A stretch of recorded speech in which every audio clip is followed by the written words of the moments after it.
Do you know, with a bit of practice, with a little bit of practice, you might be quite good at Pukekohe one day. Might be. Puke's pretty good. Puke's been very kind to me also. Fantastic. Another awesome racetrack. And I think, you know, we're going to, as Kiwis and enthusiasts, I think we're going to be spoilt very, very soon by the completion of Hampton Downs up there too. I think that's going to be a world-class racetrack, and to have it on our own backyard, we're going to be pretty lucky. You're doing a good job, yes. Another question just here. Yeah, hi Greg. Seems to be lots of accidents caused by marbles, you know, the slippery stuff on the edge of the tracks. Is it not time they sort of swept those off and made them a lot more safer? Sorry, the marbles on the side of the track seems to cause a lot of accidents. Would it be good time to sweep them off to make racing safer? It's probably impractical, really. Yeah. Bring the marbles in terms of the rubber as the race goes on and all that sort of thing. That stuff. I think it's just part of the whole motorsport thing. I mean, it's like safety cars, I suppose. You know, people say, oh well, that, you know, the safety car allowed that bloke to catch up, and he wouldn't have won it if that hadn't happened, kind of thing. Well, you know, that's just that's the realities of it, and I suppose. You know, you see footage of the likes of Chris and that racing at, you know, all these amazing tracks and Formula One cars throughout, you know, the 60s, and here's a car on fire, upside down, there's 25 people working on it, and they don't stop, you know, they keep racing, you know, and they started off the race with marbles, because they were racing on rocky old concrete roads. So, I mean, the safety side of things has meant that we bring safety cars, which has obviously created some amazing spectacles in its time, but I think it would be too difficult to probably go and do that. I mean, they do for us in a lot of some circuits in Australia and on our championship. The circuit does get swept between races or each day, so that the stuff gets swept off. Some places obviously don't have that. They don't have that capability, so it doesn't get done. But I think it's part and parcel with what we do. Is there any more? Well, there's another one here. Doing pretty well here. Murph, as part of racing, it's fitness. So in your case, to prepare for, say, Bathurst or something, do you do a special regime?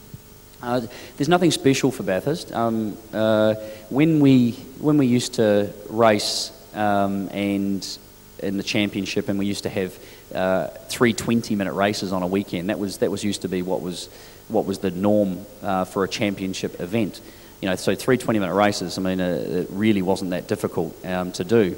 When the races started getting longer, the likes of the Clipsal 500 with 250k races, one on each day, 100k races, 200k races. We were doing 300k races by ourselves at some racetracks through, you know, the last decade, and you know, the requirements and the necessity to be a lot fitter started to really obviously become apparent. And so these days, the drivers, with the races that we do and the temperatures that we have to deal with, you know, there's nothing special now that we do for Bathurst. Believe it or not, Bathurst physically is one of the easier races, because we change drivers obviously 3 or 4 times or 5 times during the event.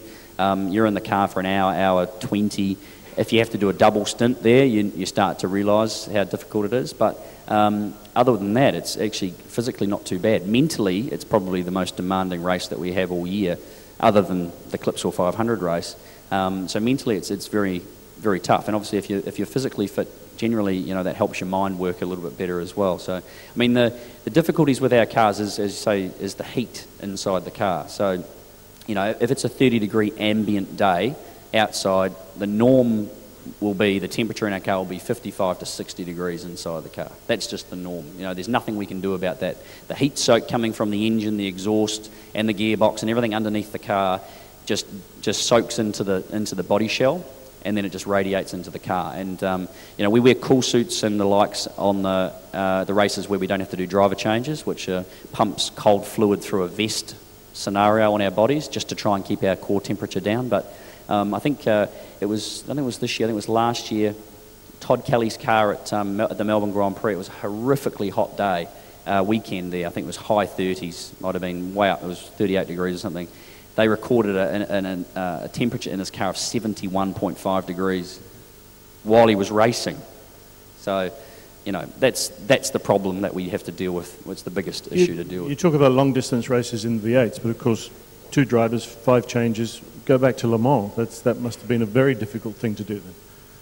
Difficult, you're on but 24-hour shift. I was in awe of that place the entire time I was there. You know, again, it's you know, as a motor racing driver, as a race car driver, you know, these events that obviously stick out amongst others, and the 24-hour Le Mans is obviously one of them. And you know, I remember it was something like 3 or 4 o'clock in the morning, driving around this.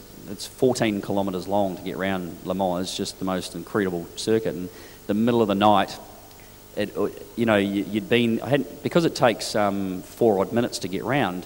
You know, one stint for the fuel in those cars was like 11 laps or 12 laps. So you know, you don't get to do too many laps before you have to come in and change over. And in practice, you might do 2 or 3 laps, and that would be a long time in the car for practice.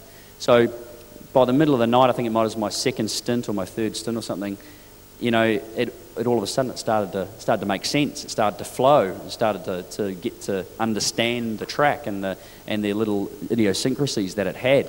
And then, you know, then it's all over and you're done and you bugger off back to New Zealand, and you're like, I haven't even started. And I suppose that's something that you know, I would have loved to have continued to do, or would love to do again, would be go back there and have another go at it, because it's, you know, it's like another teaser. You get teased with it, and then you know, it's like offering a baby a lolly and then taking it back. You know, it's not a very nice thing to do, but yeah, that was very special. It was an awesome place, and racing 24 hours. That is a pure, you know, we're talking endurance. That makes Bathurst look quite simple, really.